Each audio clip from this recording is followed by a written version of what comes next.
너무나 덥고 또 이렇게 코로나 가운데 오늘 이렇게 모였는데 너무나 반갑고, 우리가 짧은 시간이지만 우리 오늘 또 내일 우리 중고등부 수련회를 통해서 우리 친구들이 다 예수님을 만나고 또 나를 향하신 그 주님의 부르심, 또 비전을 또 우리가 새로 받는 귀한 시간이 다 되었으면 좋겠습니다.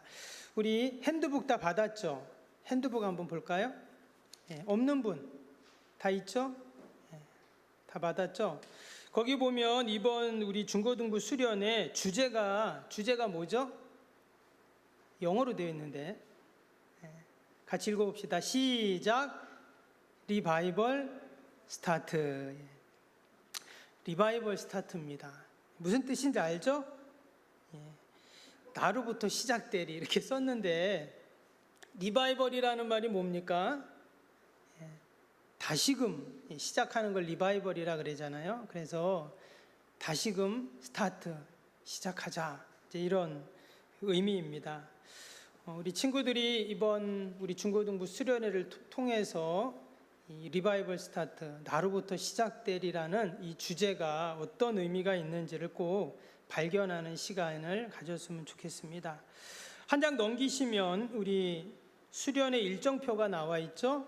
바로 넘기시면 1페이지에 있는데, 우리 함께 찬양하고 또 말씀같이 나누고 또 영상도 보고 좀 쉬었다가 또 이어서 바로 우리 특강이 또 이제 시작이 되고, 또 우리 재미있는 역할극, 우리 친구들은 역할극 한다니까 막 그냥 경기를 내던데, 그래서 목사님이 꼭 넣습니다, 이거를. 그래서 같이 또 많지 않으니까 두 팀으로 나눠가지고 그렇게 한번 또 역할극을 한번 좀 해보고, 목사님이 심사를 할 거예요. 그래서 잘한 팀은 또 상도 줍니다. 그 다음에 또 레크레이션하고 저녁 식사한 이후에 또 우리 찬양하고 또 말씀 같이 또 나누고 기도하는 그런 시간을 갖도록 하겠습니다. 내일은 우리 주일이기 때문에 동일하게 그냥 주일 예배처럼 또 주일날 그런 프로그램으로 그렇게 진행이 되겠습니다. 오늘 첫 번째 말씀은요, 창세기 12장 말씀입니다. 우리 화면 한번 띄워주시고요. 창세기 12장, 여러분 핸드북에는 2페이지에 이제 나오게 됩니다. 창세기 12장 1절에서 4절까지 말씀인데요, 우리 같이 한번 이 말씀을 한번 읽어보겠습니다. 말씀 읽을 때는 큰 소리로 같이 이제 읽으면 됩니다. 큰 소리로 같이 창세기 12장 1절에서 4절까지 시작. 여호와께서 아브라함에게 이르시되 너는 너의 고향과 친척과 아버지의 집을 떠나 내가 내게 보여줄 땅으로 가라. 내가 너로 큰 민족을 이루고 내게 복을 주어 내 이름을 창대하게 하리니 너는 복이 될지라. 너를 축복하는 자에게는 내가 복을 내리고 너를 저주하는 자에게는 내가 저주하리니 땅의 모든 족속이 너로 말미암아 복을 얻을 것이라 하신지라. 이에 아브라함이 여호와의 말씀을 따라갔고 롯도 그와 함께 갔으며 아브라함이 하란을 떠날 때 75세였더라. 아멘. 주일까지 3번 목사님이 말씀을 전할 건데요, 말씀을 잘 듣고 목사님이 마지막에 시험은 아닌데 말씀을 잘 들었나 목사님이 설문을 할 겁니다. 그래서 말씀을 잘 듣고 또 기록한 친구는 목사님이 따로 또 상을 줄 테니까, 벌써 자는 친구 있는데 잘 듣고 말씀을 그렇게 기억하면 좋겠습니다. 오늘 첫 번째 시간은 소명에 대한 그러한 말씀입니다. 여러분 혹시 소명이라고 들어봤어요? 목사님이 인터넷에 소명을 딱 치니까 트로트 가수 소명이 딱 나오더라고요. 그래가지고 어디서 많이 들은 이름이에요, 소명. 제 목사님이, 친구 목사님이 있는데 그 목사님 친척이더라고요, 그분이. 그 소명이라는 트로트 가수가. 그래서 깜짝 놀랐는데, 근데 여기서 말하는 이 소명은 그런 것을 말하는 게 아니죠. 한번 화면 비춰주실래요? 다음 화면. 저기 안 나오네요. 이 소명이라는 건 뭐냐면, 특별한 목적을 위하여 부름받는 것, 이것을 소명이라고 합니다. 그래서 오늘 첫 번째 시간은 소명에 대해서 함께 말씀을 나누려고 합니다. 오늘 창세기 12장의 내용은 어떤 내용이냐면 하나님이 아브라함을 특별하게 부르시는 그러한 내용이에요. 지금 아브라함의 나이가 우리 아까 4절 읽었던 것처럼 75세입니다. 이제 75세면 할아버지죠. 근데 하나님이 어느 날 갑자기 75년 동안 아브라함에게 한 번도 안 나타나다가 75세 딱 나타났어요. 그리고는 아브라함을 부르십니다. 근데 하나님이 아브라함을 어떻게 부르셨는가? 오늘 1절을 다시 한번 보시면 1절에 이렇게 말씀이 시작이 되잖아요. 여호와께서 아브라함에게 이르시되 이렇게 나왔습니다. 이르신다는 말은 말씀하는 거잖아요. 그래서 하나님이 아브라함에게 처음 딱 나타나셔서 어떻게 하셨냐면 말씀을 하셨어요. 어떻게 하셨다고요? 말씀을 하셨어요. 그래서 하나님은 늘 우리에게 나타나실 때 이것을 어려운 말로 하면 하나님이 자신을 계시하셨다고 하는데 하나님이 자신을 계시하시고 우리를 만나 주실 때 어떻게 만나시냐? 따라해 봅시다. 말씀으로 해봅시다. 말씀으로 만나 주십니다. 예. 하나님은 늘 우리에게 말씀으로 만나 주세요. 우리에게 말씀으로 만나 주세요. 그래서 지금 아브라함도 마찬가지입니다. 어느 날 하나님이 아브라함에게 짠 하고 나타난 게 아니라 말씀으로 아브라함에게 나타나시고 만나 주신 거예요. 그럼 왜 하나님이 아브라함을 말씀으로 만나 주셨는가? 요한복음 1장 1절에 보면 아까 나왔던 말씀인데요. 1장 1절에 보면 태초에 말씀이 계시니라. 이 말씀이 하나님과 함께 계셨으니 이 말씀은 곧 하나님이시니라 했어요. 하나님이 뭐라고요? 말씀이라 했잖아요. 말씀이 하나님, 하나님이 말씀이다 이렇게 말씀했어요. 그래서 지금 아브라함을 만나실 때 어떻게 만나신다고요? 말씀으로 만나세요. 우리 친구들을 만날 때도 마찬가지예요. 하나님이 어떻게 만나시냐? 말씀으로 만나세요. 그 말씀은 때로 이처럼 목사님이 선포하시는 설교라는 말씀을 통해서도 만나주시고 또는 여러분들이 집에서 성경을 읽죠? 우리 올해 일독하기로 했잖아. 읽고 있죠? 예. 성경을 내가 읽다가 기록된 말씀을 통해서 만나기도 해요. 또는 목사님의 설교, 이것은 선포되는 말씀인데 선포되는 설교 말씀을 통해서도 우리를 만나주시는 거예요. 그래서 우리가 다른 데 가서 하나님을 만나는 게 아니라 어디서 만난다고요? 말씀으로 만나는 거예요. 왜? 아브라함을 그렇게 지금 만나주셨어요. 근데 하나님이 우리를 만나실 때는 반드시 이유가 있어요. 우리가 친구를 만날 때도 아무 이유 없이 만나나? 그럴 수도 있죠. 예, 심심하니까 뭐 만날 수도 있고 그냥 만날 수도 있는데 하나님은 우리를 만날 때는 그냥 만나지 않으세요. 반드시 만나시는 이유가 있어요. 그 이유가 뭐냐? 그게 바로 우리를 향한 하나님의 계획이 있다는 말이에요. 그럼 하나님이 아브라함을 만나셨는데 아브라함을 향한 어떤 계획을 가지고 계셨나? 오늘 2절 3절에 나와요. 오늘 2절 3절 다시 보면 하나님이 말씀합니다. 아브라함에게 내가 너로 큰 민족을 이루고 내게 복을 주어 내 이름을 창대하게 하리니 너는 복이 될지라. 너를 축복하는 자에게는 내가 복을 내리고 너를 저주하는 자에게는 내가 저주하리니 땅의 모든 족속이 너로 말미암아 복을 얻을 것이라 하신지라. 지금 하나님이 아브라함을 만나셨는데 만나신 이유가 뭐라고요? 내게 복을 주어 그랬어요. 하나님이 아브라함을 만나신 이유는 복을 주시기 위해 만나신 거예요. 동일하게 하나님이 목사님을 만나고 또 우리 친구들 만나고 선생님들 만난 이유가 뭐라고요?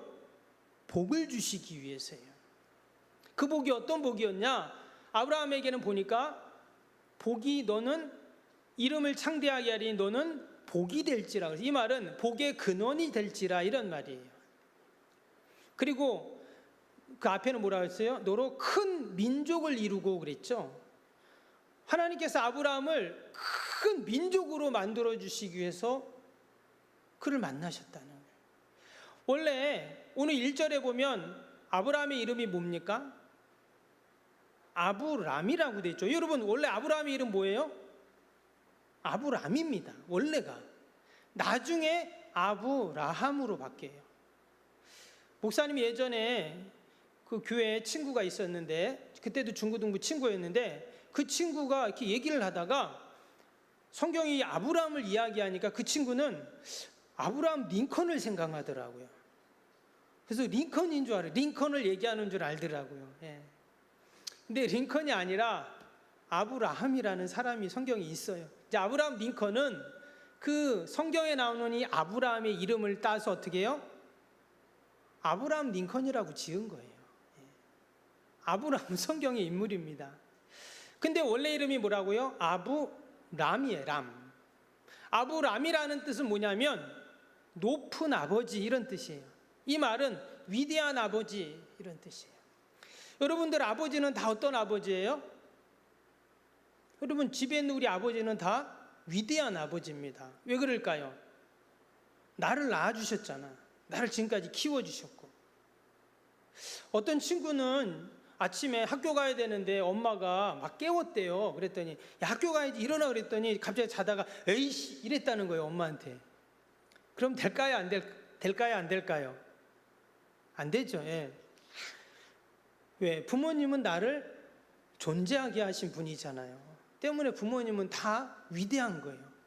아무리 바보 천치 같은 부모도 어때요? 다 위대한 거예요. 부모님은. 근데 아브라함도 마찬가지예요. 아브라함도 높은 아버지, 그러니까 위대한 아버지 이런 뜻입니다. 근데 하나님이 그 아브라함의 이름을 바꿔주세요. 나중에 아브라함으로 바꿉니다. 그럼 아브라함의 뜻은 뭘까요? 아브라함은 높은 아버지, 위대한 아버지지만 이 아브라함이라는 이름은 열국의 아버지란 뜻이에요. 모든 민족의 아버지가 조상이라는 뜻입니다.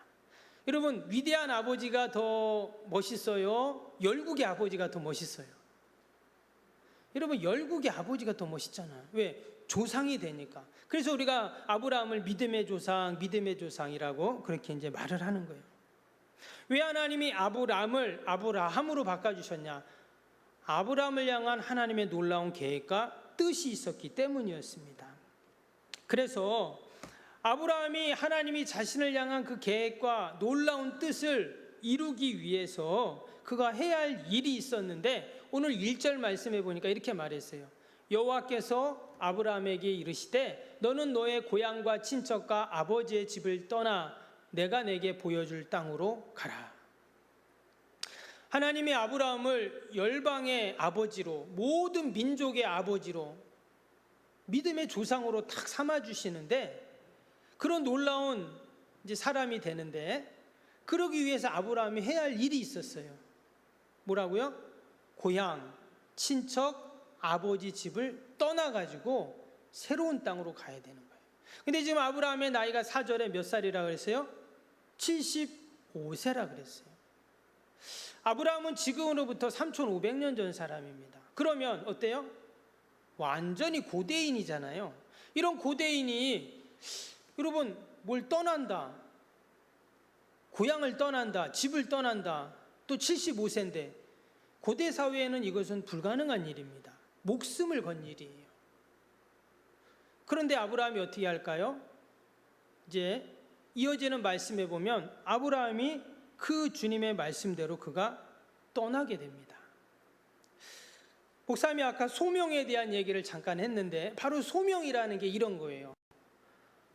이제 사전에 보면 소명은 어떤 특별한 목적을 위해 부름을 받았다 이런 뜻인데 신앙적인 의미는 거부할 수 없는 하나님의 부르심이라는 거예요. 하나님이 아브라함을 열방의 아버지 조상으로 탁 삼기 위해서 그를 부르셨는데 바로 그의 고향과 친척과 아버지의 집을 떠나야 하는 이러한 결단이 그에게 필요했다는 것입니다. 바로 소명이라는 것이 이런 거예요. 그런데 하나님께서는 저와 여러분들에게도 이런 다 소명을 주셨어요. 우리를 다 부르셨다는 거예요. 특별한 목적을 위해서 부르셨어요. 그래서 우리가 늘 그 하나님의 계획, 소명을 생각하면서 우리가 사는 겁니다. 내 자신을 보면 나는 아무것도 못할 것 같고 뭐 별 볼 일 없어 보이는 것처럼 느껴질 수도 있어요. 그러나 하나님이 나를 부르셨어요. 아브라함이 저 갈대아 우르에서 그의 나이 75세 하나님이 그를 지금 부르셨잖아요. 그냥 그는 한 노인으로 또 아니면 집안의 좋은 아버지로 인생을 마칠 수 있었지만 하나님이 그런 아브라함을 딱 택하셔서 부르셔서 어떻게 해요? 모든 민족의 아버지로 조상으로 삼아주셨어요. 근데 말씀드린 것처럼 아브라함이 자기의 고향 친척 아버지의 집을 떠난다는 것은 쉬운 일이 아니에요. 또 한 번도 가보지 않은 새로운 땅으로 가라 하셨는데 그거 어딘지도 몰라요. 우리가 역사 시간에도 배우지만 지금 아브라함의 고향은 어디냐면 하란이라는 곳입니다. 이곳은 메소포타미아 문명이 발생된 지역이에요. 그러니까 지금 아브라함이 사는 지역은 어떤 지역이에요?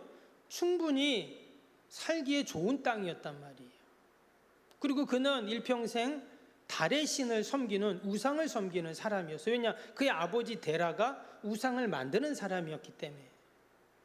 그런 아브라함이 지금 하나님의 부르심을 받고 떠난다.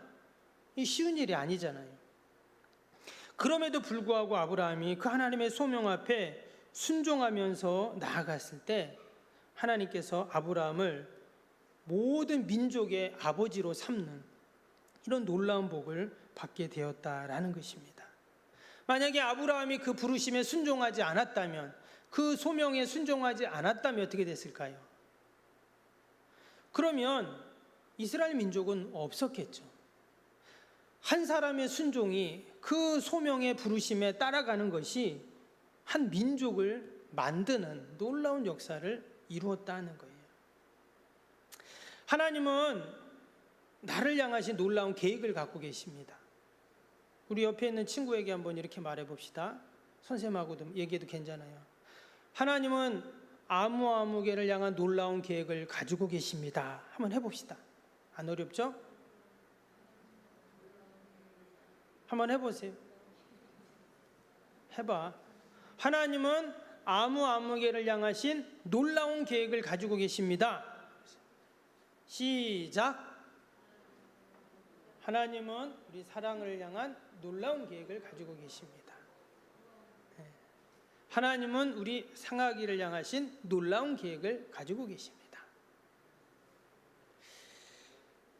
우리가 늘 내 자신에게 하나님은 나를 향하신 놀라운 계획을 가지고 계신다 하는 것을 여러분 우리가 늘 잊지 말고 기억할 수 있기를 바랍니다. 아멘. 성경에 나오는 아브라함도 그 하나님의 부르심 앞에 순종해서 놀라운 하나님의 일들을 이루었는데 지금 영상을 잠깐 보려고 해요. 근데 이 영상에 나오는 이분도 그 하나님의 부르심 앞에 순종함으로 놀라운 일들을 이루셨어요. 바로 문준경 전도사님이라는 분인데 한번 영상을 한번 잠깐 좀 보도록 하겠습니다. 우리가 오전이 아니었도 오후였죠. 아까 창세기 12장 말씀을 통해서 하나님이 아브라함을 부르시는, 콜링하시는 그 소명에 대한 말씀을 보았습니다. 그때 나이가 몇이었죠? 75세였다 그랬죠. 그때 하나님께서 그의 친척 또 고향 아버지의 집을 떠나 이런 말씀을 하셨어요. 그런데 그가 그 하나님의 부르심 앞에 어떻게 했죠? 순종했잖아요. 그것이 바로 소명이라고 그렇게 말을 했습니다. 근데 그가 그 하나님의 부르심, 소명에 응답하기 위해서 필요한 것이 있었죠. 뭐였습니까? 그가 떠나야 하는, 또 새로운 땅에 가야 하는 그런 결단과 또한 그런 믿음이 필요했다 그랬습니다. 그랬더니 하나님이 그를 어떻게 했어요? 나중에 위대한 아버지에서 온 민족의 아버지로 바꿔주셨다. 이런 말씀을 우리가 아까 첫 번째 시간에 같이 보았습니다. 근데 그가 그처럼 결단하고 떠나는 것, 여러분 이것을 다른 말로 하면 거룩이라고 말할 수 있습니다. 여러분 거룩이라는 말 들어보셨죠? 우리가 하나님이 주신 그 부르심, 소명을 이루는 방법이 있는데 그게 뭐냐면 거룩이에요. 그래서 우리 그리스도인들, 예수님 믿는 사람들은 늘 어떤 방법을 취해야 되는가?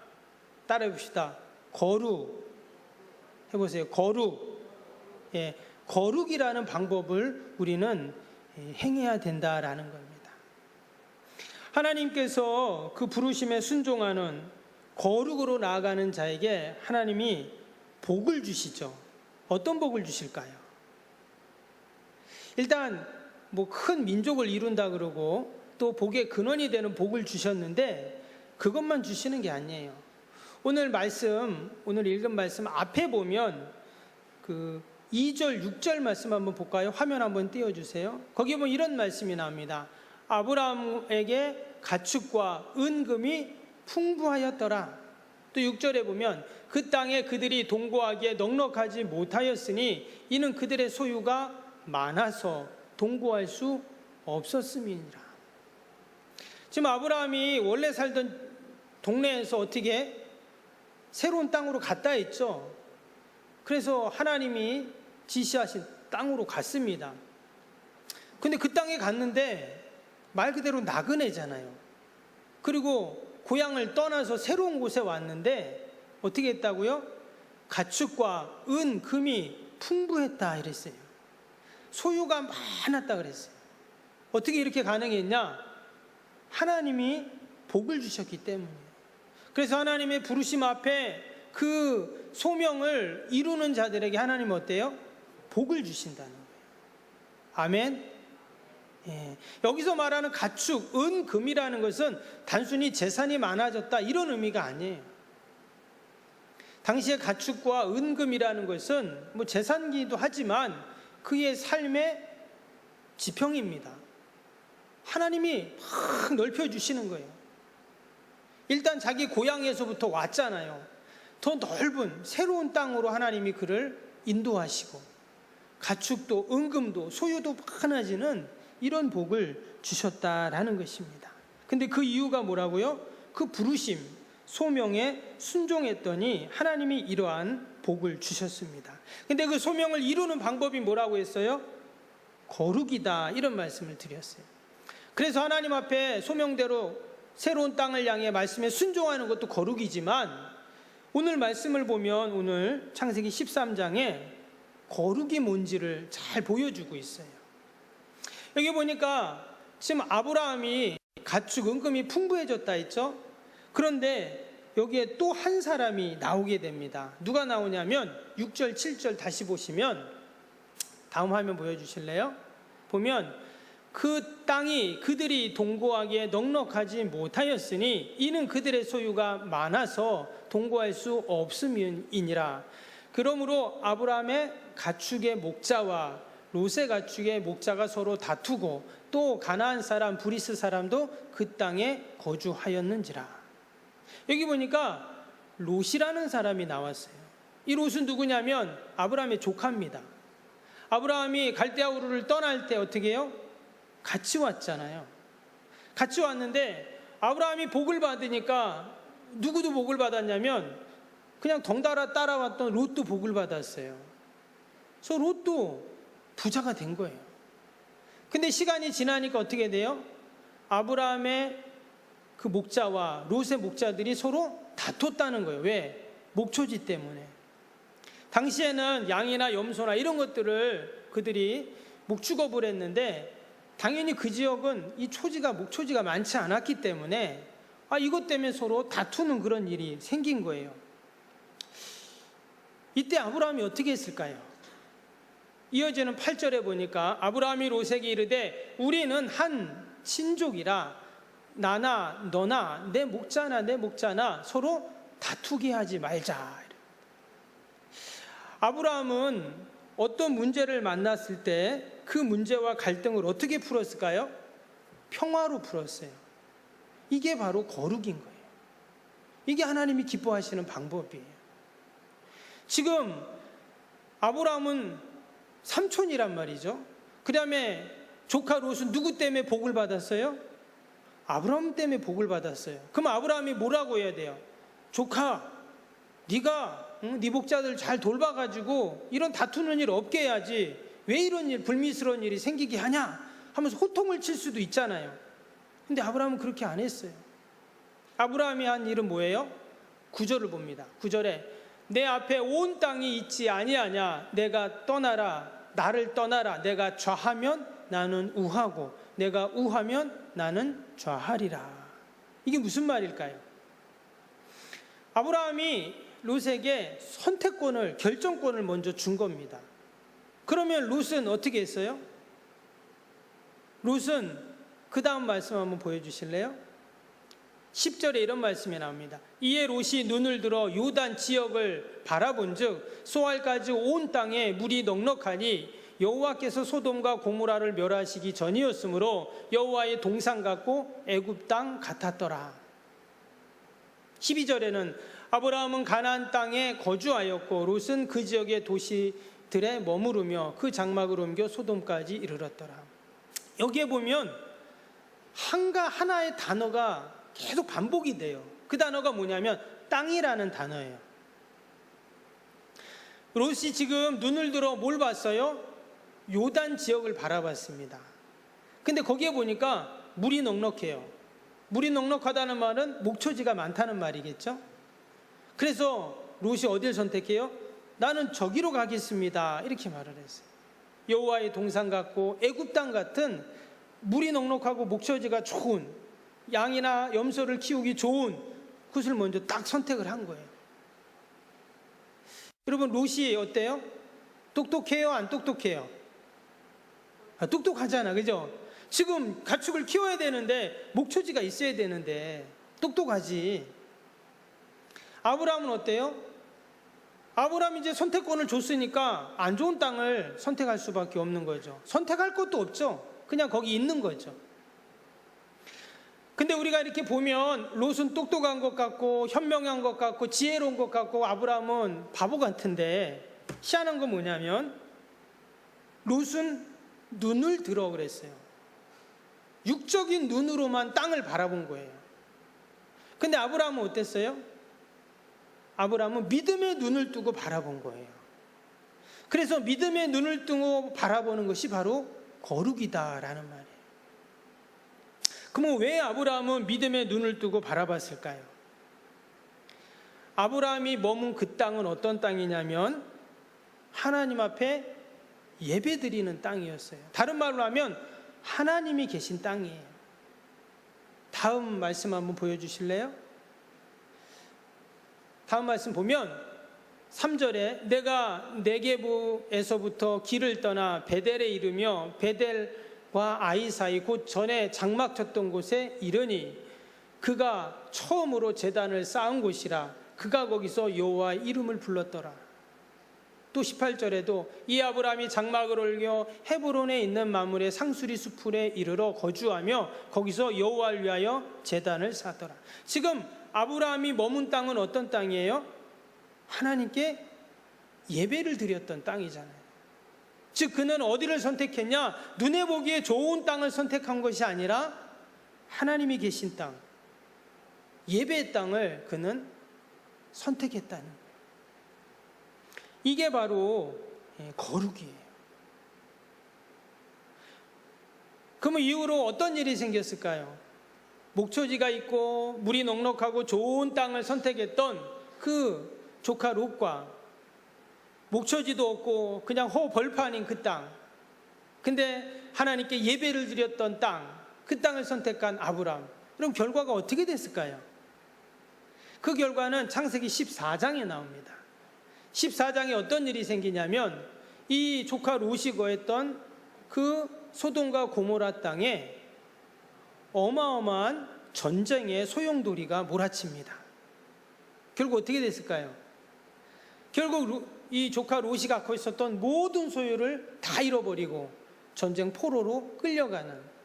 그래서 아브라함이 어떻게 해요? 그 소식을 듣고 쫓아가가지고 그 북방의 오랑캐들을 다 물리치고 다시금 조카 롯을 구해오는 그런 내용이 14장에 나옵니다. 그리고는 더 나아가서 어떻게 돼요? 소돔과 고모라는 하나님의 불심판을 받게 되죠. 영원히 지구상에서 없어지죠. 여러분, 하나님께서 거룩을 기뻐하세요. 우리가 홀리 이런 말 하는데 홀리가 뭔가, 거룩이 뭔가, 오늘 창세기 13장에 나왔던 말씀처럼 믿음의 눈을 뜨고 바라보고 선택하는 거예요. 세상의 방법이 아니라 지금 롯은 얼마나 현명하고 똑똑해요. 아, 여기를 선택해야 내가 잘 살고 잘 먹겠구나. 육적인 눈으로만 뜨고 보는 거예요. 그러나 거룩은 뭐냐? 믿음의 눈을 뜨고 보는 거예요. 눈에 보기에는 뭐 그냥 벌판 같고 아무것도 없는 것 같지만 거기 누가 계세요? 하나님이 계시는 거예요. 예배를 드렸던 곳이 있는 거예요. 결국 아브라함은 하나님께서 그를 부르셨던 그 부르심의 소명대로 그는 복의 근원자가 되고 열방의 아버지가 되고, 또 그를 축복하는 자는 다 복을 받고 저주하는 자는 다 저주를 받는 그러한 사람이 되었던 것이죠. 우리 친구들이 이번 수련회를 통해서 하나님이 나를 부르시고 또 내가 그 부르심의 소명을 이 땅에서 내가 이루어감에 있어서 우리는 늘 거룩이라는 방법을 통해서 우리가 살아가야 돼요. 믿지 않는 친구들, 예수님 모르는 친구들, 세상 사람들이 택하는 방법을 우리는 똑같이 써서는 안 돼요. 그렇다고 우리가 무슨 저 산속에 들어가서 세상과는 완전히 격리되고 분리된 그런 사람들처럼 살라는 말이 아니에요. 우리는 어디에 있어요? 세상에 있어요. 학교 가면 다 믿지 않는 친구들이에요. 교회 다니는 친구 별로 없죠? 우리 구룡포 중학교는 그래도 믿는 친구가 많죠. 아이들이 많지 않고 벌써 여기 4명이 와 있어요. 구룡포 중학교만. 하나님께서는 우리가 거룩하길 원하세요. 레위기 11장 45절에 보면 내가 거룩하니 너희도 거룩하라 이렇게 말씀하셨어요. 하나님은 어떤 분이라고요? 거룩한 분이세요. 그래서 하나님의 택한 백성들, 하나님의 형상대로 지음받은 하나님의 자녀들도 다 거룩하기를 원하세요. 근데 우리가 이 땅에서 거룩하게 살려고 하면 때로는 손해보는 것 같고, 때로는 바보 소리 듣는 것 같고, 때로는 뭐 잘 안 되는 것 같고, 이런 것들을 경험해요. 지금 아브라함이 그랬잖아요. 조카 롯보다 더 안 좋은 땅을 선택하고 벌판을 선택하고 그랬지만 마지막에는 어떻게 돼요? 마지막에는 역전이 되는 거예요. 지금 당장은 손해보는 것 같고 아무 일도 안 일어나는 것 같지만 그렇지 않아요. 때가 되면 하나님이 절묘한 타이밍이 있는데 그 하나님의 시간 속에서 역전을 시켜버려요. 그게 바로 하나님의 부르심의 소명을 거룩으로 이루어가는 자들에게 주시는 하나님의 복입니다. 우리가 내일 주일은 목사님이 이제 비전에 대한 말씀을 나눌 거거든요. 원래 이 시간 우리가 함께 좀 영상을 봤으면 했는데 시간이 좀 많이 가서 내일 낮 예배 때, 내일 볼게요. 내일 봐야 될 것 같아요. 지금 보면 시간이 많이 가서 내일 같이 좀 주일 예배 때 같이 중고등부 예배 때 보려고 합니다. 다시 한번 하나님께서 저와 여러분을 택하시고 부르셨다는 그 하나님의 소명에 우리가 감사하고, 그리고 그 소명을 이루어가는 과정, 우리도 아브라함처럼 거룩을 선택하고 평화를 선택하고 또 믿음으로 선택해서 늘 하나님의 영광을 돌리는 저와 여러분이 될 수 있기를 바랍니다. 아멘. 아멘. 예. 우리 아까 했던 찬양 한번 한 곡 하고 한번 이 시간 기도를 하는 시간을 갖겠습니다. 기도할 때 우리가 여러 가지 기도 제목이 있어요. 아마 우리 친구들 중에는 목사님 전 잘 기도를 잘 못하는데요, 이럴 수도 있어요. 그러나 상관없어요. 기도는 뭐예요? 하나님과 대화예요. 그래서 내가 하나님 앞에 그냥 대화하듯 이야기하면 돼요. 감사한 거 이야기하고, 내가 또 하나님께 간구하는 거 이야기하고, 나라 민족을 위해, 교회를 위해, 또 가정을 위해, 또 학업을 위해, 또 나의 진로를 위해, 또 내가 지금 힘들어하는 거, 그거 어떻게 해요? 하나님께 기도하면 돼요. 그게 바로 기도입니다. 그래서 우리 이 시간 잠시 기도를 할 건데 함께 찬양하고 나를 지으신 주님 찬양 한번 할까요?